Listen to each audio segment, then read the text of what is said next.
Saludos amigos y amigas, soy Jonathan Zúñiga y este nuevo podcast, este nuevo canal va dedicado a la historia de la antigua Gallaecia. Para ello comenzaremos con los primeros capítulos con el reino suevo, tal vez, como dicen muchos expertos, el primer reino medieval de Europa Occidental, para luego poco a poco ir avanzando. Desde mi punto de vista personal, recogiendo bibliografía y además sumando que soy natural de Galicia, vamos a intentar agregar datos que no son tan conocidos, que aparecen más en el campo de las leyendas, de los mitos o pequeños sucesos que son más nivel localista, pero transcurrieron en este periodo histórico. De esta manera empezamos esta nueva aventura con la historia de la Gallaecia.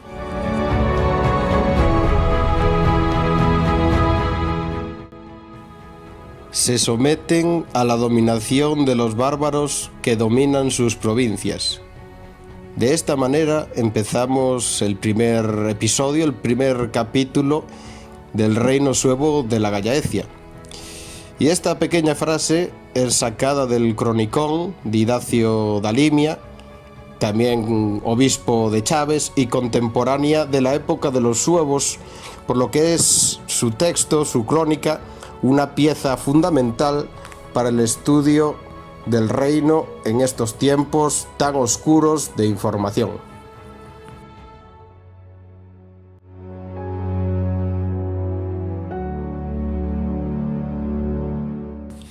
Pero antes de llegar a la gran migración desde tierras de Germania hasta la antigua Gallaecia, vamos a entrar un poco en el concepto bárbaro, germano y suevo.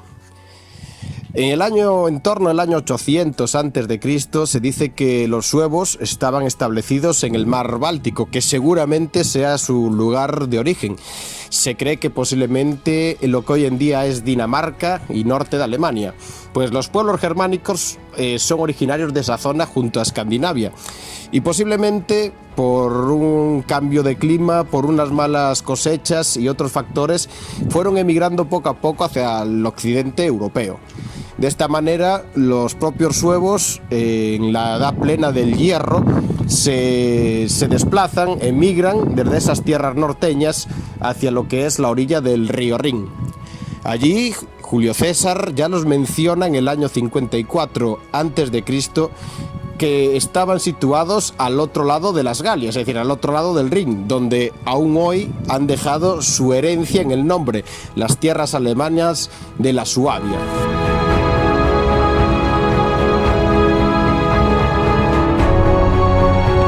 Situados en esos limes del imperio, el primer emperador, Octavio Augusto, como así el segundo, Tiberio, intentaron hacer campañas para incorporar y conquistar esas tierras, pero nunca se llevaron a cabo.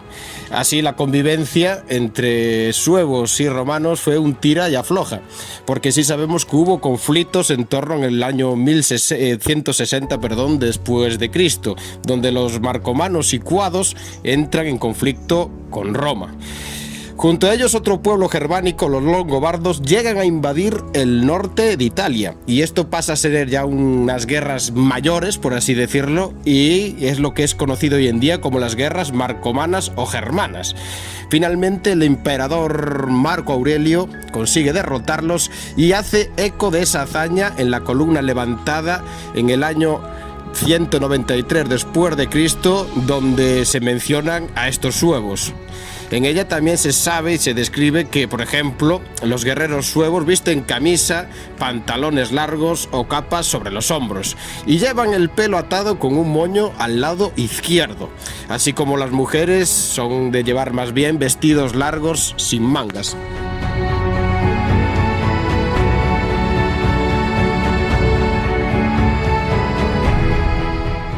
Añadir un pequeño matiz aquí, que tampoco está realmente claro si los suevos eran un solo pueblo o eran una confederación de varios pueblos. Porque así como Julio César los nombra como un solo pueblo, Otros cronistas de romanos de la época, como Cornelio Tácito, dice que entre los suevos había varios clanes o tribus o hasta pueblos, como eran los alamanes, los cuados, los marcomanos o los turungios. Personalmente creo que al principio de la emigración desde el Báltico a las tierras del Rin tal vez fueron un solo pueblo, y una vez establecidos allí se fueron dividiendo en castas, clanes y tribus hasta que finalmente fueran, como así decirlo, una confederación de lo que antiguamente era el pueblo suevo. De esta manera llegamos al siglo IV, donde ahí ya habría tal vez una importante influencia romana en este pueblo. Ya son varios siglos de frontera, ya son varios siglos de que solamente hubo mucho comercio, tratados y demás. Y por ejemplo se sabe que en torno a esta época ya empiezan a tener algún contacto hasta con el propio cristianismo, que aún no era ni oficial en Roma. Esto se sabe porque una princesa sueva, Fritigilda, le escribe al obispo Ambrosio de Milán porque tenía dudas sobre la fe cristiana. Dato que claramente es una muestra, una evidencia de esa romanización, aunque estuvieran al otro lado del limes del imperio, de los suevos con el mundo romano.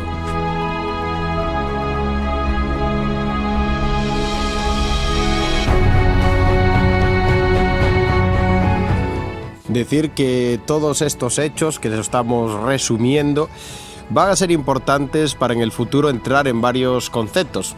Estamos viendo un pueblo que pasa muchos siglos, eso sí, pero que no le importa desplazarse. Un pueblo que ante las circunstancias del momento se adapta y decide pues buscar lo mejor para ellos y su vida.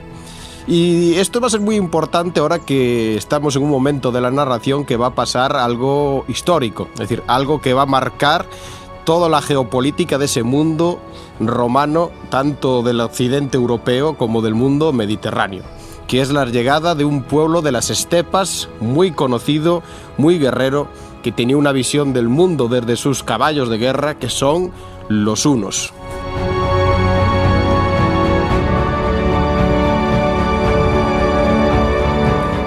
Y parece ser que primero son otros pueblos los que deciden emigrar, pueblos situados más al este europeo que los suevos, como los alanos, que también eran de origen estepario, unos fascinantes jinetes, dicen que los mejores, aunque también se ven socundidos y reducidos a la huida por la llegada de los hunos. Y también los vándalos, pueblo germánico, pueblo guerrero, pero que al mismo tiempo las nuevas tácticas que traen los hunos de las estepas posiblemente no son capaces de combatirlos. En esto de poner una nota personal, que creo que una de las claves de los hunos podría ser la rapidez con que se movían. Y es decir, lo pongo como matiz, eran un pueblo que hacía su vida a caballo, tanto que de aquella tenemos aún historias, leyendas, relatos como la famosa, sin ir más lejos, de Atila, su mayor líder o rey, por así decirlo, que decían que por donde pasaba su caballo no volvía a crecer la hierba. Pues volviendo a estos hunos que aún son anteriores a Atila, los primeros que llegan, se decía que hasta para comer ponían carne bajo la silla de su caballo, entre la montura y el propio caballo, ahí se cocía la carne y de esta manera se alimentaban el propio caballo. Hicieron pruebas sobre esto, que al parecer sí es verdad que se puede hacer. Claro, irrumpiría en el mundo militar occidental de una manera que era otra forma de ver la guerra y hacer la guerra. Y yo creo que el concepto donde lo podemos entender mejor es en la rapidez. Si un ejército estaba de un poblado, un asentamiento a 3 jornadas, en la velocidad o la manera que lo hacía este pueblo, pues posiblemente en 1 jornada y media ya tendría su avanzadilla encima, y después en 2 jornadas tendrías ya casi que el grueso del ejército saqueando tus tierras y tú aún desprevenido. Tal vez esto es una hipótesis. Tal vez fue así, tal vez no, pero lo que sabemos a ciencia cierta es que irrumpen de tal manera, de tal fuerza, crean tal miedo que estos pueblos como alanos y vándalos no se lo piensan 2 veces. Algunos harían vasallos de los hunos, pero otros deciden marchar hacia lo desconocido.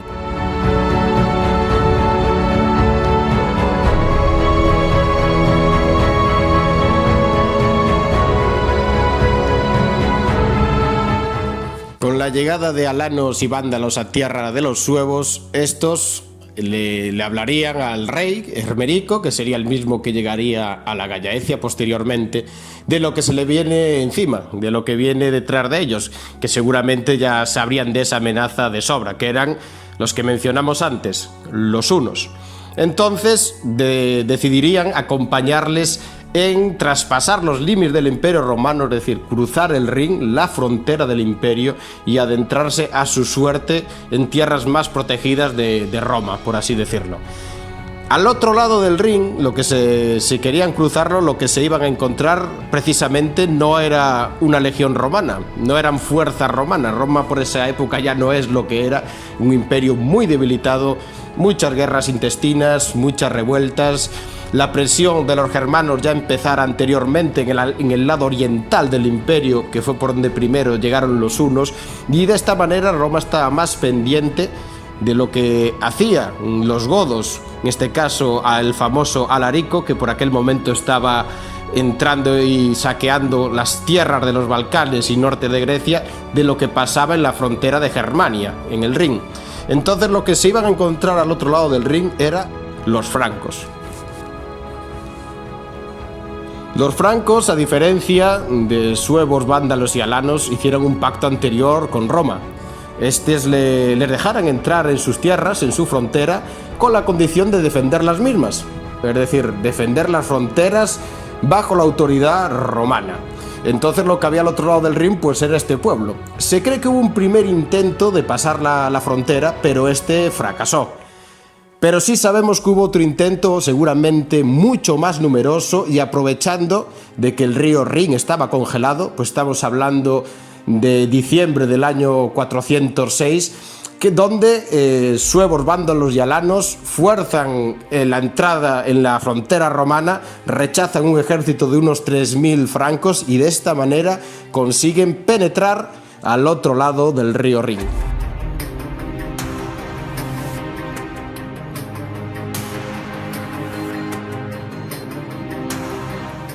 Una vez dentro de los limes del Imperio Romano de Occidente, pues recordar que el imperio por este momento muy debilitado ya estaba dividido en dos, el de Oriente y el de Occidente, se dividen. Alanos y vándalos penetran por el norte de la Galia saqueando y haciendo rapiña, mientras que los suevos se dirigen a la parte de Bélgica, lo que es hoy en día Bélgica, posiblemente para intentar embarcar y pasar a las Islas Británicas, la antigua provincia romana de Britania. Pero es aquí cuando aparece una legión que proviene mismamente de Britania y los derrota en Cambrai. De esta manera los suevos se internan también en el norte de la Galia y empiezan con saqueos, había que buscarse la vida, a penetrar dirección al sur. También decir que esta legión, que viene de Britania, tiene unos acontecimientos de puro caos en la Galia, pues en un principio se cree que venía para ayudar a defender la frontera ante estas penetraciones de pueblos germánicos, pero lo que hará realmente será rebelarse y nombrar un propio emperador que era el general de esa misma legión.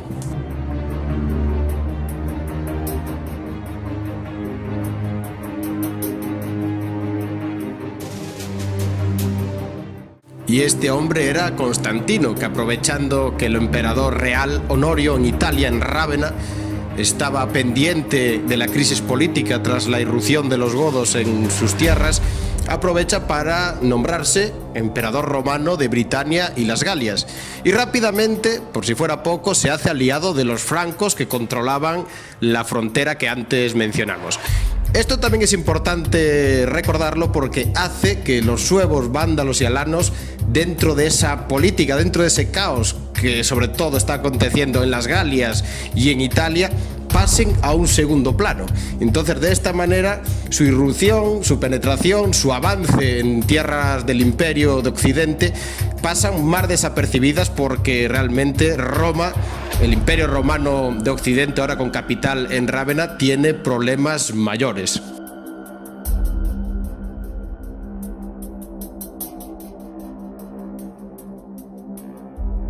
Mientras al sur, al otro lado de los Pirineos, en la antigua Hispania, Los nobles romanos que regentaban esta y sus provincias deciden ponerse del lado del emperador, del auténtico emperador, Honorio, pues algunos de ellos hasta eran familiares de este.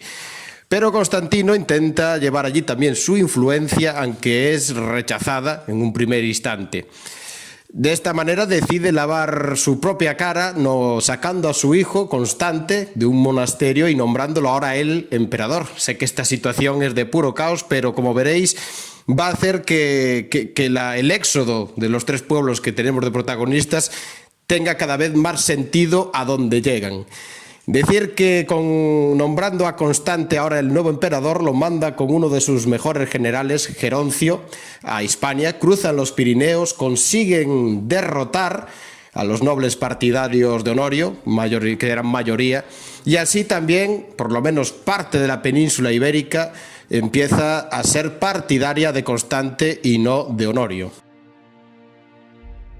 Tanto es que el propio Constante se dice que deja a su mujer en Zaragoza y vuelve con su padre Constantino, que estaba en la ciudad francesa de la zona mediterránea de Arles, y dejan a Geroncio como gobernador, como dirigente de la Hispania, situándose en la Tarraconense.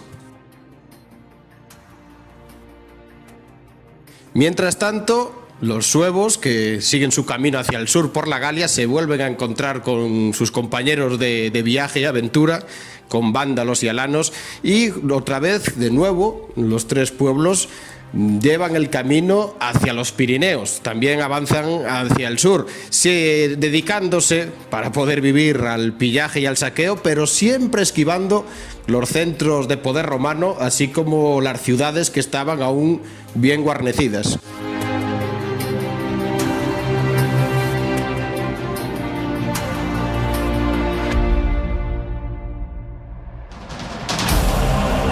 Y aquí va a suceder otro suceso importantísimo. Si el caos era poco, pues ahora aún va a ser mayor. El emperador Honorio, ante la presión de una guerra a dos bandas y estando más amenazado por Alarico, que acabaría saqueando Roma, en el famoso saqueo, decide nombrar a Constante, el hijo de Constantino, coemperador, tanto que le manda a su capital, Arles, trajes en color púrpura para ese fin. Tras esto, el general, que recordemos, Geroncio, que dejaran en Hispania, controlando Hispania, mira que la situación del imperio es más débil de lo que él parecía y decide también nombrar a su hijo, Máximo, como emperador de Hispania. Es decir, para resumirlo, estaríamos hablando del usurpador de otro usurpador, un caos. Pero esto va a ser una pieza clave en este puzzle, porque Máximo, que al parecer en Hispania no tenía muchos apoyos tras derrotar a gran parte de la nobleza más importante, decide mandar desde su nueva capital, Tarraco, un emisario llamando a los pueblos que están en la Galia, que están penetrando desde el norte hacia el sur, suevos, vándalos y alanos, para pactar con ellos y buscar así sus nuevos aliados. Es decir, le manda una carta de invitación para que entren en Hispania.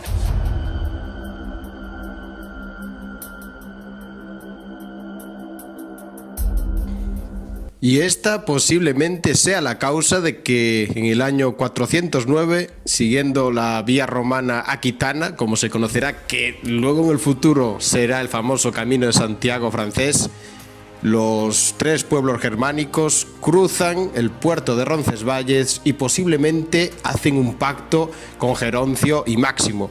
Los tres reyes, el suevo Hermerico, el alano Atax y también el famoso Gunterico, rey de los vándalos, de esta manera harían un pacto con estos usurpadores y estos les dejarían asentarse en el extremo occidental de la península ibérica, dejando para ellos el total control de lo que sería la Tarraconensis.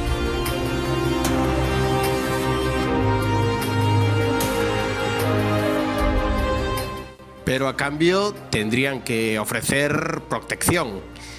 Así tenemos que resisten bien los intentos de Constante y Constantino de volver a recuperar Hispania, y en el año 411 pasan al ataque y, reclutando un ejército entre suevos, vándalos y, como se mencionan, los veloces jinetes alanos, cruzan en los Pirineos, donde Geroncio va a la cabeza de ese ejército y consiguen en las cercanías del río Ródano, en el lugar de Vienne, capturar al propio Constante, el cual lo ejecutan, para después avanzar sobre Arles, que es donde se encuentra Constantino, y empezar un asedio a la ciudad.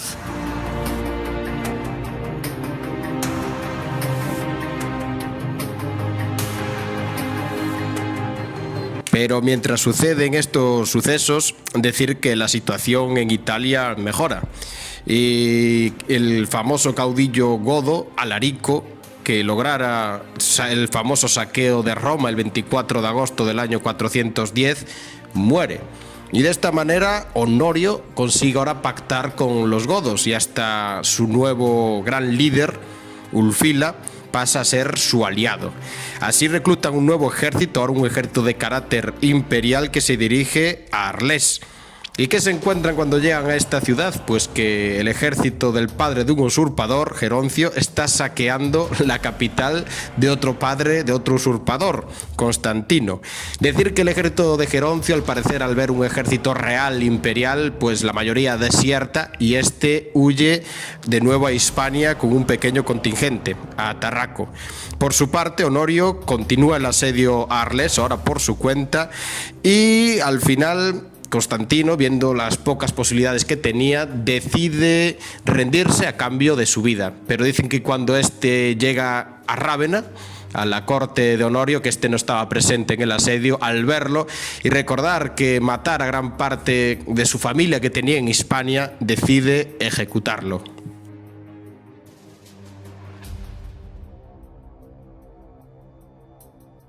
Mientras tanto, Geroncio llega a Tarraco, pero allí sufre un levantamiento. Ya dijimos anteriormente de que no era muy querido por el pueblo hispano, y de esta manera al final decide suicidarse junto con su mujer y con un fiel aliado que al parecer era de origen alano. Y el otro que nos queda, Máximo, su hijo, pues también dicen que huye a Hispania y se va con los vándalos, se pone bajo protección de Gunterico. Este realmente no era una amenaza, Honorio lo entiende, por lo que se dice que se le perdona la vida, y este finalmente ingresa en un monasterio. Decir que Máximo no aparece hasta el 420 de nuevo, y dicen que pudo intentar de nuevo rebelarse junto a los bárbaros contra el poder romano de Honorio. Pero bueno, decir que Asterio, que luego hablaremos mejor de este personaje, lo mata en el año 422, pero tampoco decir que sabemos si este Máximo es el mismo que el hijo de Geroncio. Posiblemente sí, posiblemente no. Dejamos aquí este pequeño matiz sobre lo que pudo ser el final de Máximo.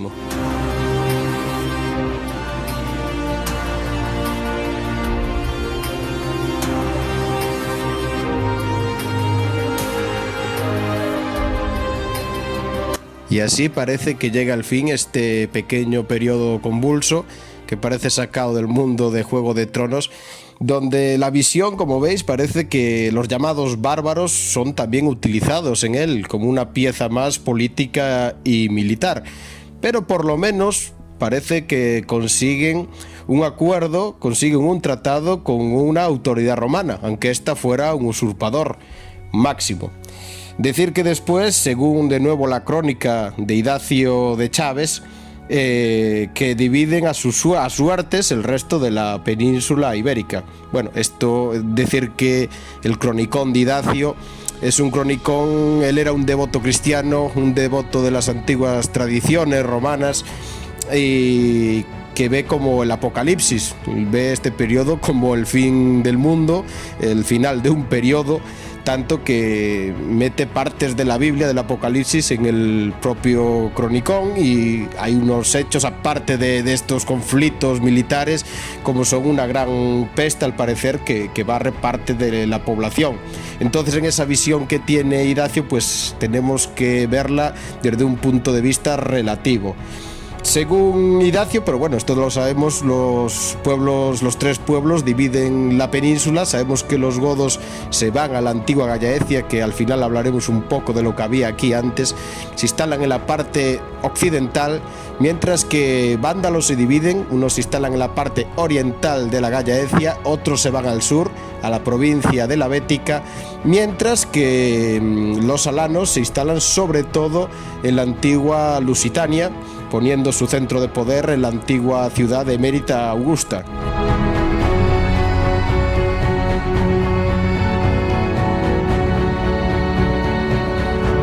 Tampoco podemos olvidarnos de que hay otro cronista desde ese mismo tiempo, que también es galaico, Paulo Orosio, el cual nos habla ya con otra visión de estos pueblos. Sobre todo creemos que se refiere a los suevos, que son los que se asientan en esta zona occidental de la Gallaecia.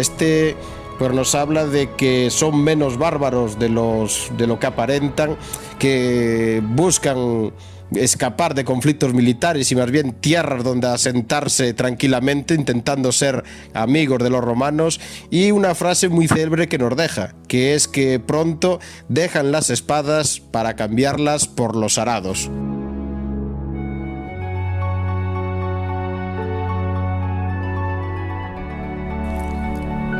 En esa vieja Gallaecia, la cual en ese momento tenía su mayor tamaño político, era una provincia política dentro del Imperio Romano, estaba dividida en 4 conventus, aunque tradicionalmente eran 3: Brácara, Lucus y Astúrica, Braga, Lugo y Astorga. También se le agregara ahora la Cluniensis, que hoy en día la capital sería Clunia, que pasó a derivar a Coruña del Conde, es decir, tierras de la zona más burgalesa, tierras cántabras.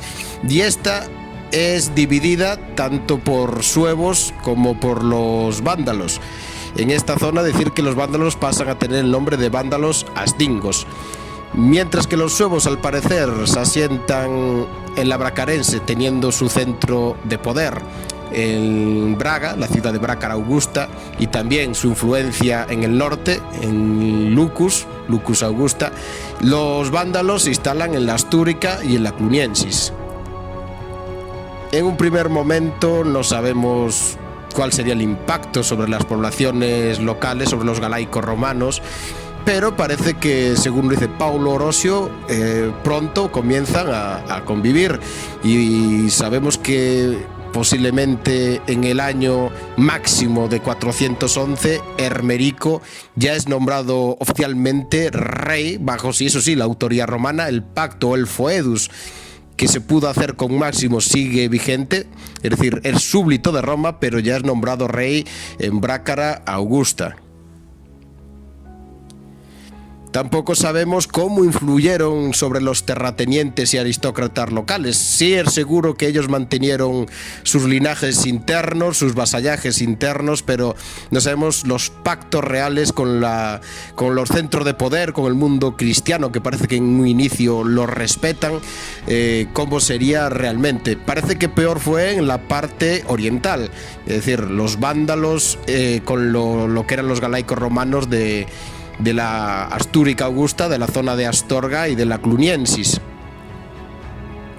Mientras también mencionar que, como dijimos antes, Atax, el rey de los alanos, entra en Emérita Augusta, en Mérida, en el año 412, estableciendo allí también su corte y capital. De esta manera, tras los sucesos aquí contados, intentando explicarlos de la mejor manera posible, llega a la antigua Iberia, a Hispania, a la Gallaecia sobre todo, el fin de un ciclo histórico, el fin de un mundo y el comienzo de otro. Tras siglos de dominación romana y vida galaico-romana, pues este llega a su fin y comienza la Edad Media, por así decirlo, con los nuevos señores de esta tierra, que serían germanos, serían los suevos. Así que muchos estudiosos, historiadores, consideran a este primer rey, Hermerico, y a su reino, el reino de los suevos, el primer reino medieval de Europa occidental. El primer reino medieval que se pone como fecha de partida en el año 411, con una corte en una ciudad romana que se decía que por aquel momento, en un mundo donde las ciudades estaban pues en total declive, pero que Braga era de las ciudades por aquellas más ilustres del imperio, pero un mundo que rodeaba a Braga que seguramente sería una economía muy, muy rural. Esto también igual facilitó que los suevos, que también eran un pueblo más ruralizado, que como decían venían para cambiar sus espadas por los arados, según Pablo Orosio, en un primer instante se adaptaran antes y convivieran rápidamente de forma menos hostil con los habitantes galaicos romanos para trabajar, como decía Pablo Orosio, juntos así la tierra. Y aquí remataría el primer capítulo de Historia de la Gallaecia, primer capítulo del reino suevo, que es la llegada a estas tierras, y a partir de aquí comienza la aventura de un reino que durará 177 años.